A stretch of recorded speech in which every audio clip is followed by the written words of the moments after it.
Oh. Okay, we're gone. Alright, done. Well, okay. Alright, Doctor Who Series 6 Part 2. Episode 1. Let's kill Hitler. Yeah, let's kill Hitler. I mean, honestly, as I said before, I thought that is the most ballsy name you can name an episode, really. And What should we call it? What we've got Series 2, Series 6, Part 2. How to get people interested. Well, I'm really interested considering it's left on a cliffhanger. Now, we need a good title. Yeah. Hitler.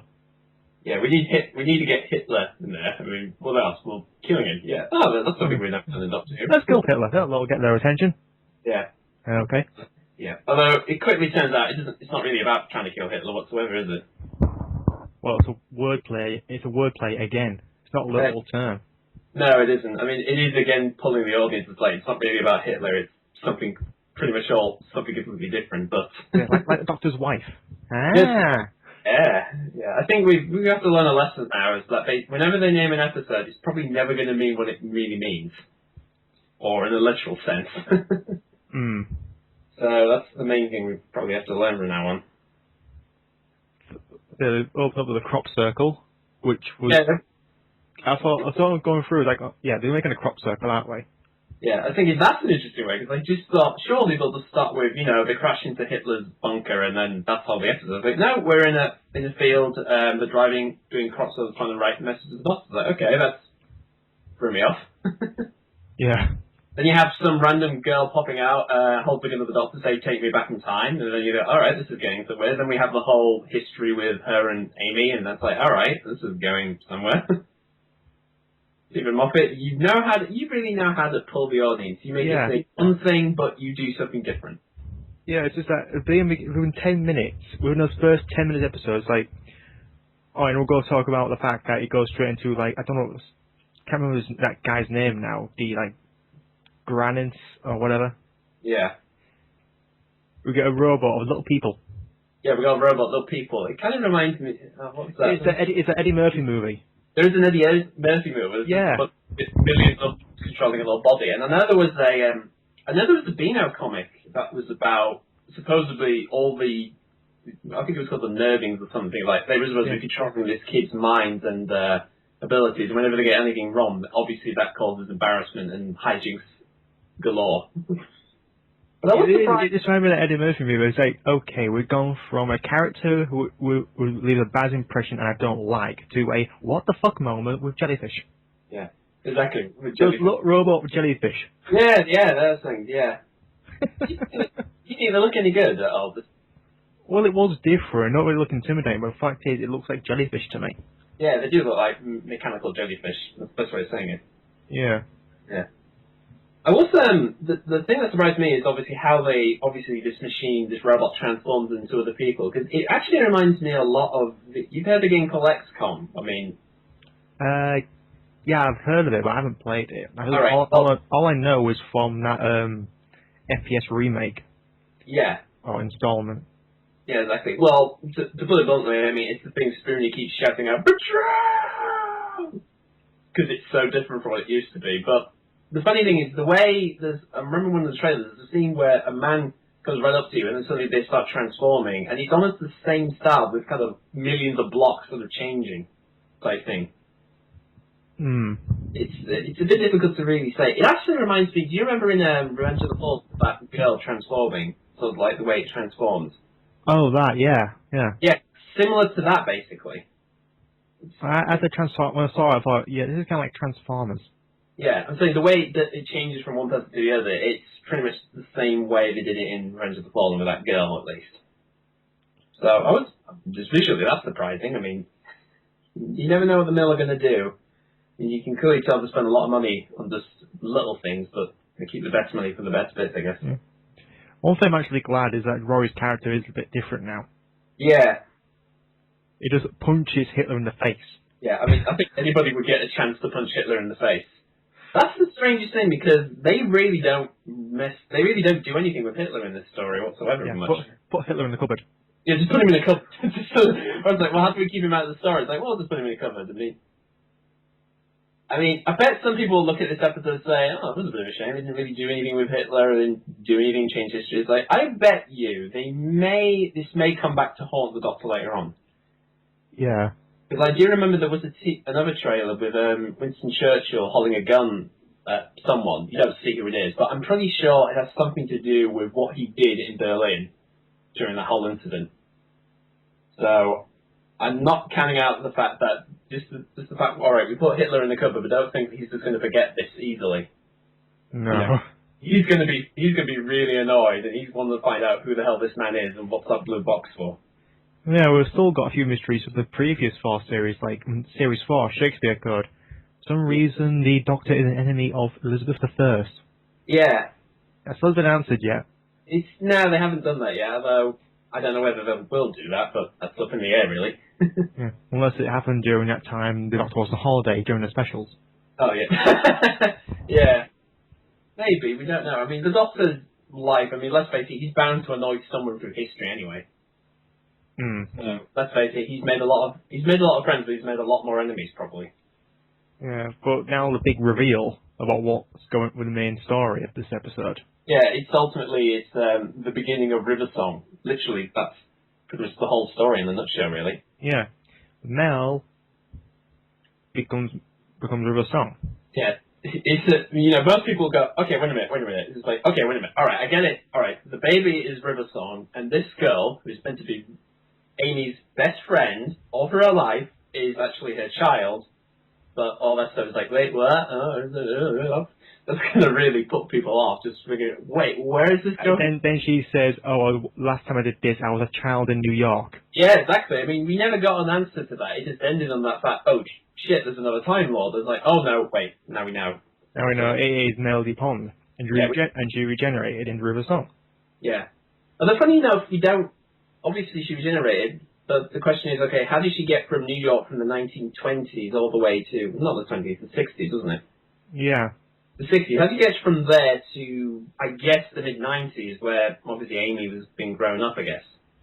But that's just maybe a little plot hole most people are going to point out. It's like, well, this doesn't really matter. Well, we never know, really, because even though she said, she was like, she could have said the last time, or she couldn't have mistaken it the first time, saying that when she regenerated, we don't know if she regenerated again. Yeah, maybe. Because again, she uses a lot of regenerations in this episode alone. I mean, obviously in the river, then she blasts out a bunch of Nazis. And then, technically no, because she still regenerated at a time. Say where the Christmas invasion with a Doctor where he cuts the hand off. It's still part of his regeneration cycle, so it's okay. He has enough power. Yeah. I get that. Yeah, I got that. But it's just saying, it's still the fact that she's using a lot of her energy already just to get through this whole episode. Yeah, it does seem more of a psychopath, which is, I don't know how they did that. Yeah. Then again, he does lay into basically what they were trying to do with Mamie's daughter in the first place. And who's a psychopath then? River Song, or the actual people who actually raised her? Yeah, well, we do find out technically who they're working for. They are working for the Silence, at least. Because they do say that obviously it's some sort of religious cult for something much bigger and grander. And of course, another hint is obviously they are waiting for the one question. That answer's 42. If it turns out, oh god, oh that's never gonna get old.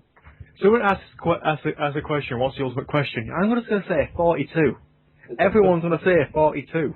Yeah, but no, that's the point. Is basically 42 is the answer. What the question to the answer is, nobody knows.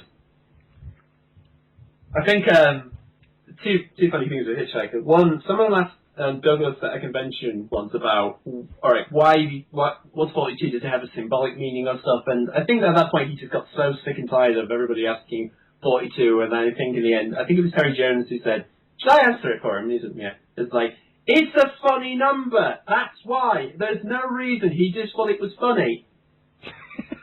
It's just a number. That's it.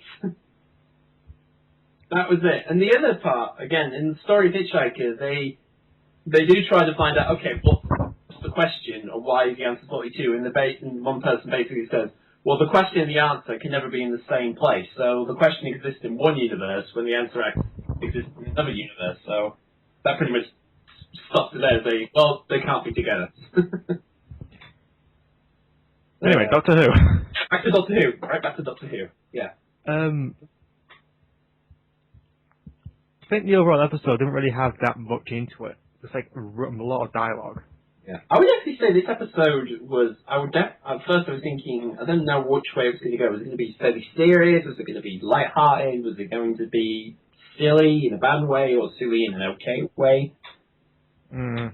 It's kind of all over the place. I mean, it's fairly serious at one point, then it's silly, then it's more dramatic, and then it's just all over everywhere. That's not a bad thing. It's just that's the way the show is. Well, I will say it is actually engaging because you want to find out Yeah. if this is the beginning of River's song. Yeah, which it is. I trying to work out those catchphrases and rhymes, repeating what I'm saying.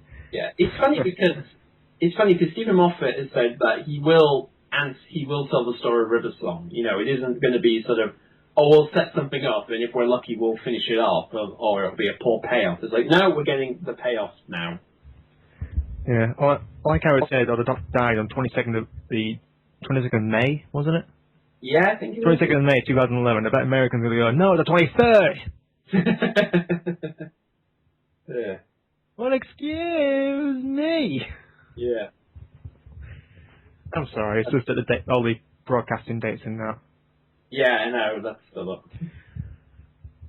Still, I have to admit, I'm so surprised that it's actually back on now, because I really did think it would come on later on, like in October and November time, really. I think we're still in another gap between. Mm.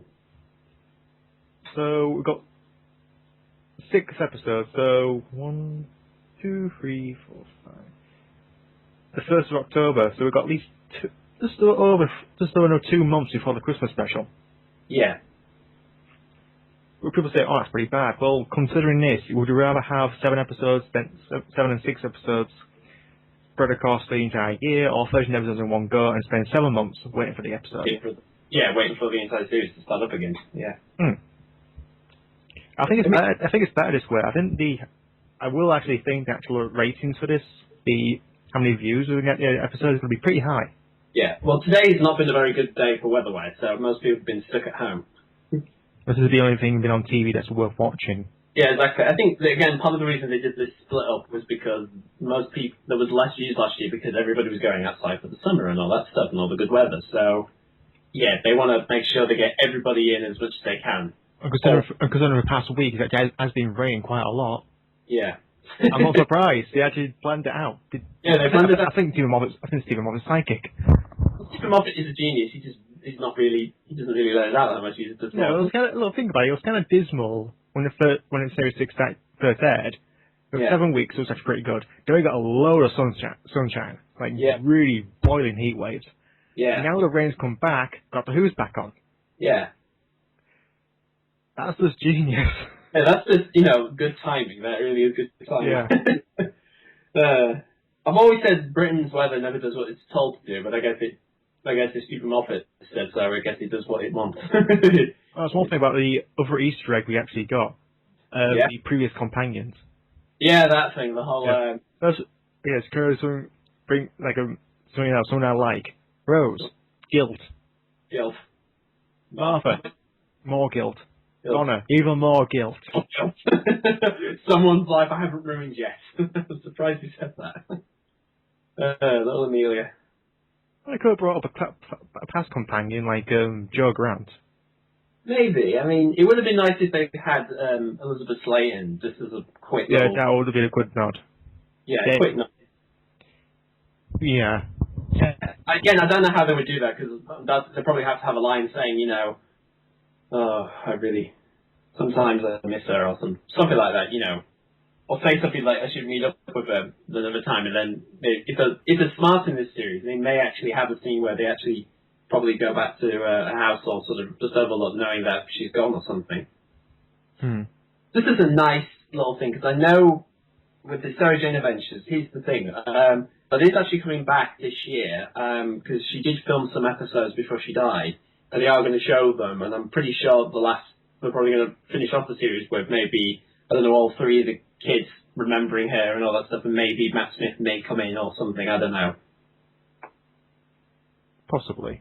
I mean, that would be nice enough for just like a little tie-up to the whole thing. I'm possibly waiting for Captain Jack to appear in Doctor Who again. Yeah, well, that's the strange thing, because Tortoise is still on, so that has to finish as well, so...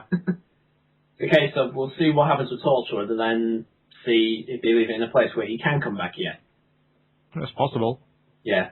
I mean, so far, it's funny because there's been talks about will there be another series after Miracle Day, will there be another series? And Russell said that every year, or at least with Children of Earth, he generally did think that's the end of it, and then in the end he just thought, now do another one. And there, he said this year, at least, that he feels like he's done enough now. He's done enough with science fiction, and he thinks the show may come back, but he's not going to be in charge of it anymore. So, in the end, it's really a case of, if he doesn't want to do it anymore, and, I think, it's up to maybe Stephen Moffat to bring him back. I mean, here's the funny thing, it's really Stephen's character, essentially, and Russell's have gone on and did everything he wants with him. And that's the strange thing. I mean, in the end, Stephen Moffat created Captain Jack, and Russell T Davies has went on, made his own series, and pretty much done anything he wants with him, create the backstory and all that stuff. So, frankly, I think Stephen, Stephen, it's your character, bring him back. Bring him back. What about those 2 years that was missing? Bring him back. Yeah, I mean, surely you know what he's done. I mean, you've got an answer for everything, mister. Here's an idea. What when the Doctor took his mind away? Yeah. You never know. With the time that's going on right now with all the characters, you never know. Yeah, you never know. Getting back to the episode, actually, the other thing that's not, again, is the whole, the Doctor's death is a point in time, that it's a fixed point. Mm. So, again, that is still happening, and of course, he's very much aware now he's going to die. This is, obviously, now the whole series is leading up to what he's going to do, or how he's going to get out of it, if he is. Well, technically, yes. But he's still got another 202 years. Yeah, we've still got those other years to go. So whatever happens with Amy, Rory, and River, that has to be sorted out. Then, obviously, if he has more adventures outside without them, then that's the real question. Needs to be answered. So many questions. There's so many questions with River Song right now. It's like, what happens next? Yeah.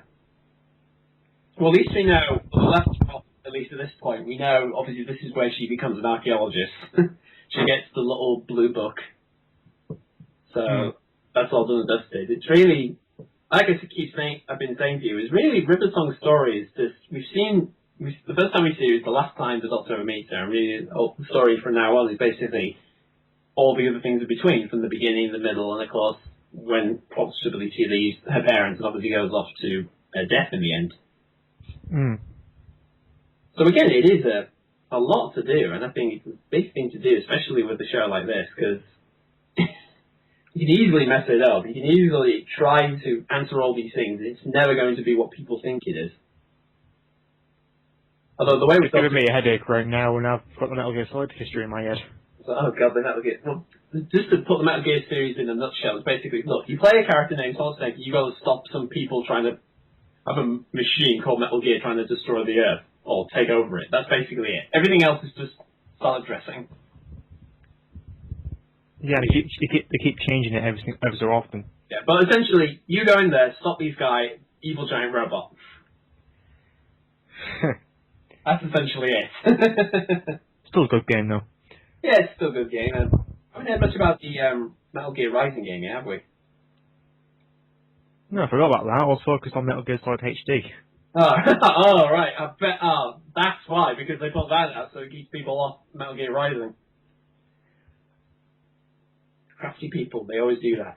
What's happening with Metal Gear Rising? Oh look, we're releasing Metal Gear Solid in HD for the consoles. Ooh! Technically not the first, but it's actually the second, third, and the integral piece. Yes, the integral. Well, technically it's an integral because it's after Portable Ops and before Metal Gear. Yeah, those things. Anyway, enough about Metal Gear. The teaser for next week's episode. Oh yeah, next week's episode. Is this the one written by Mike Gatiss? I can't remember. I don't know. I think it might be, because obviously last year he written A Victory of the Daleks, and he's obviously working with Stephen with Sherlock for the next. That's going to happen later on. So I think this may be his episode, but I'm not sure about it yet. But from what I've seen in the teaser, it does look creepy. Yes, it really does. Okay, what makes it scary? Okay, how about a statue that turns to stone when you look at it, but when it doesn't look at it, it moves and actually sends you to a point in time or just breaks your neck. Oh yeah, just snaps your neck, or worse, it takes your own voice. Anything else? How about an alien with just in a suit that every time you look away, you forget you even saw it? Mm.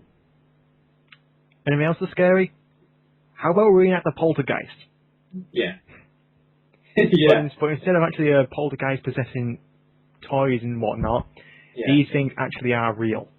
Yeah, well, from the look of it, they look like, I don't know, like creepy wooden mannequin dolls or something, or at least like little kids dressed up in them. I mean, it's that whole, is there a monster in the cupboard thing, sort of. So yeah, they definitely. Although there is one funny part where Roy just says, he's like, "Am I dead again?" So they do know the fact that they are keep killing off Rory, or at least trying to kill off Rory, and he keeps coming back to life. I dissolved. No, I'm alive. I was erased. No, I'm back. I'm plastic. Yes. Plastic. I drowned. No, I'm not. No, you're not. Oh wait, you took me out of the machine. Then I'm dead. No, you just come back at the last moment. Okay, you want me dead or you want me alive? You want me dead? You want me dead? The doctor can have Amy to look after. Yeah. Look, you either if you kill someone off, make sure they're dead for good, or if you are going to bring them back, make sure it's convincing. Don't do it every other episode. Like Mary Jane, not Mary Jane. No, the wrong one. Jean Grey. Yeah. Although Mary Jane did disappear, actually. I know in the TV series she disappeared in another dimension, then she came back and it wasn't the real her, and then we went on all adventures. No, that's Gwen Stacy. Yeah. No, I'm just saying from the 90s Spider-Man show, at least. Yeah, but in the comics it was Gwen Stacy. Yeah. Mary Jane did do that, but it was Gwen Stacy. Yeah. Yeah, indeed, but... I know way too much. Thank you, Linkara. Thank you, Linkara, yeah.